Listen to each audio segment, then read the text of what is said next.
Bonjour tout le monde, j'espère que vous allez bien. Alors je vous retrouve aujourd'hui pour mon tout dernier point lecture du Cocorico Challenge. On est le 28 septembre, le challenge finit dans 2 jours et j'ai fini toutes mes lectures du challenge. Bravo! Je suis trop fière, trop fière, trop fière. J'ai dû faire un changement parce que j'ai abandonné un roman et j'ai mis à la place une lecture du Pumpkin Autumn Challenge qui rentrait dans la catégorie. Donc je vous en ai déjà parlé dans le vlog du Pumpkin Autumn Challenge, je passerai très vite fait dans cette vidéo dessus, du coup surtout que c'est un tome 5. Mais donc voilà, comme ça vous savez, ça y est, j'ai fini le challenge et c'est un grand succès, donc je suis trop fière de moi. Donc je vais commencer avec l'abandon, comme ça c'est fini. J'ai lu une centaine de pages de La maîtresse de guerre de Gabrielle Katz et j'ai abandonné parce que tout simplement je me suis pas intéressée à l'histoire en fait, c'était trop du déjà vu.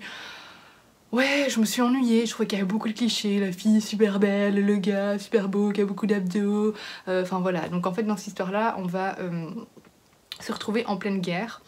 On va suivre des personnages de 2 clans opposés. La jeune femme, elle n'est pas très prise au sérieux parce que c'est une femme dans l'armée, voilà. Elle va se faire prendre comme prisonnière de guerre et transformer en esclave. Et d'une certaine manière, elle va devenir finalement une élève d'un maître de guerre du clan opposé du coup. Donc voilà, je me suis arrêtée à peu près là. J'aime beaucoup Gabrielle Katz, j'aime beaucoup sa plume, voilà, j'ai déjà lu d'autres romans de sa part où j'ai été complètement conquise.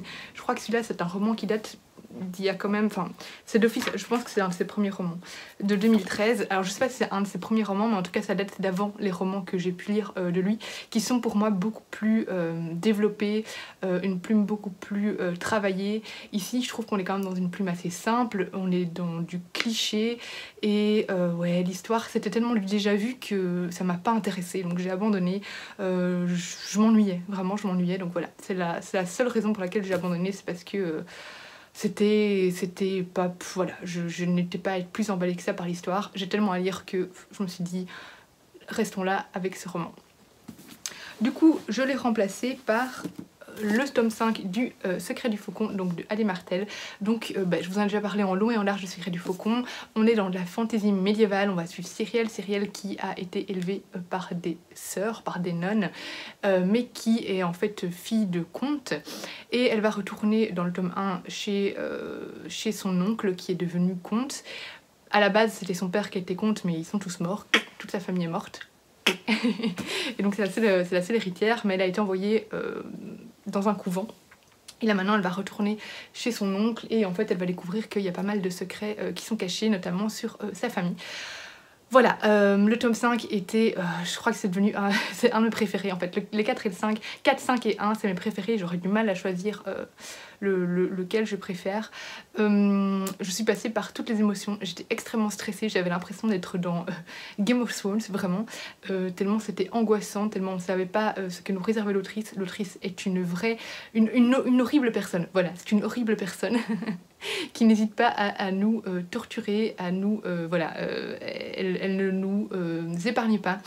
Je crois que je suis vraiment passée par toutes les émotions, mais genre sur la même page, je pouvais passer de l'angoisse aux larmes, au soulagement, puis je pleurais à nouveau. Voilà, c'était horrible, horrible. La fin est affreuse, mais finalement j'adore cette fin, hein, mais c'est une fin affreuse, voilà. Donc en même temps je suis un peu sadique, donc voilà. C'était super beau, c'était sublime. Si vous connaissez pas encore cette saga, foncez la découvrir parce que c'est une saga d'une très grande qualité. Oubliez les préjugés des romans auto-édités. Ici c'est, je crois que c'est de l'auto-édition par choix d'un point de vue financier, mais clairement c'est une saga qui est largement au-dessus de certains romans édités et qui est magnifique, qui est travaillée, originale. Les personnages sont super attachants, j'ai adoré plein de personnages dans ce roman, ce qui est rare. En général je m'attache à 1, 2, 3 maximum, là il y en a au moins 5 que j'adore. Enfin voilà, c'est vraiment une saga qui vaut de l'or et que je vous conseille les yeux fermés. Franchement, foncez si vous aimez la fantaisie médiévale, n'hésitez pas. Alors juste au cas où, mes cheveux ne sont pas gras, hein. Je reviens des cours de bébé nageur, donc ils sont juste mouillés. Non mais je préfère prévoir, hein, au cas où. J'ai pas envie qu'on me dise « Ah, Laura elle est dégueulasse, elle te lave pas les cheveux. » Si je me lave pas les cheveux de toute façon, c'est mon problème. Bref, on part complètement en digression ici. J'ai lu également Pénombre de Ariel Holz. Alors là, ça va être hyper compliqué de vous expliquer, de vous faire le résumé, parce que c'est un monde extrêmement complexe. En gros, on est dans un monde, j'ai complètement oublié le nom, voilà, dans les terres d'Astravia, et tous les 30 ans, il y a une éclipse qui est une punition des dieux, parce que certaines personnes ont essayé de se rendre sur la planète où vivent les dieux, Miko Sensa non, pour demander qu'ils les rendent immortels, enfin voilà, et du coup les dieux se vengent et tous les 30 ans il y a une éclipse qui est affreuse, et voilà, où pendant cette éclipse il y a des espèces de monstres qui viennent, les gens deviennent fous, il y a énormément de morts, et les bébés qui naissent lors des éclipses deviennent des éclipsiens, et donc développent des pouvoirs, et ça leur permet de chasser ces monstres qui surviennent dans toutes les éclipses et qui du coup se retrouvent sur Terre de manière générale, donc enfin sur les terres d'Astravia. Donc voilà, Liviane, non, allez, va au panier. Liviane, c'est une éclipsienne et on va la suivre, et on va la suivre avec ses divers amis qui ont été ensemble à l'école de Pénombre, donc qui est une école pour les éclipsiens, pour leur apprendre à développer leur pouvoir, à les maîtriser, etc. Je vous en dis pas beaucoup plus, ils vont se retrouver dans une aventure, mais voilà, le roman est assez court, donc j'ai pas trop envie de vous en dire beaucoup plus. J'ai été extrêmement surprise par la fin, vraiment, je trouve que c'est un roman qui m'a beaucoup surprise. J'ai eu un peu du mal au début parce que c'est extrêmement complexe comme univers. Bon, vous avez peut-être un peu bougé parce que Sensa est venue et elle a tout bougé, hein. Sensa, bouge-toi, va au panier, allez, va au panier.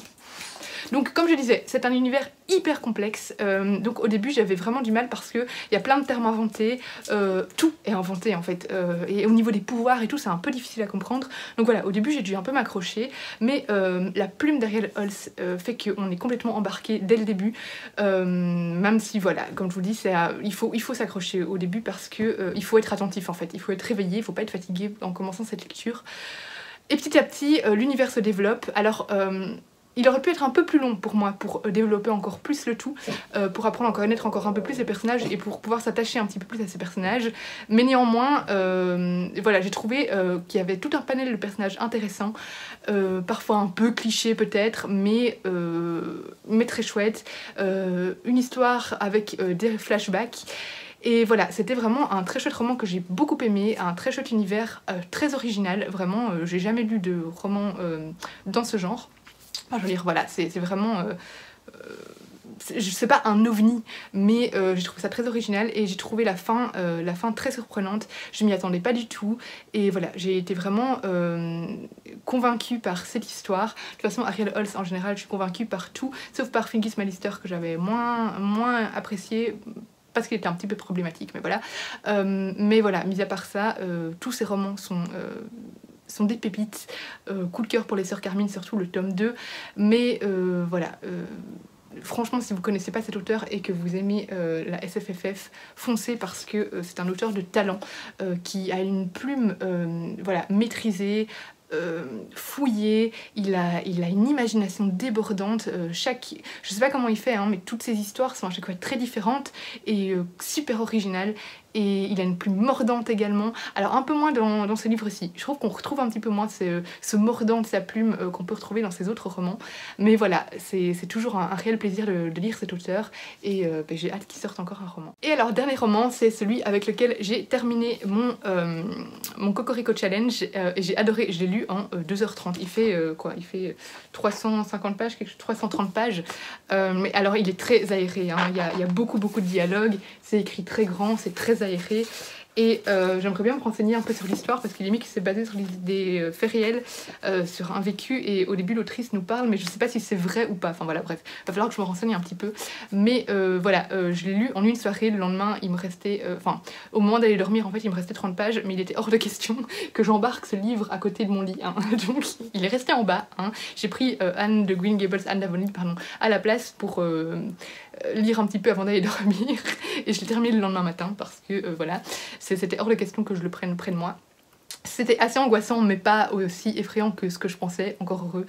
Donc voilà, c'était vraiment, j'étais à fond dedans. Alors après, la plume n'a rien c'est pas extraordinaire, c'est pas le genre de livre qu'on prend pour y retrouver du Victor Hugo, clairement, mais c'était fluide, c'était prenant, c'était angoissant, c'était un peu effrayant, mais pas trop non plus, mais voilà, et il suffit d'être un minimum flippette et clairement vous ne dormirez pas de la nuit.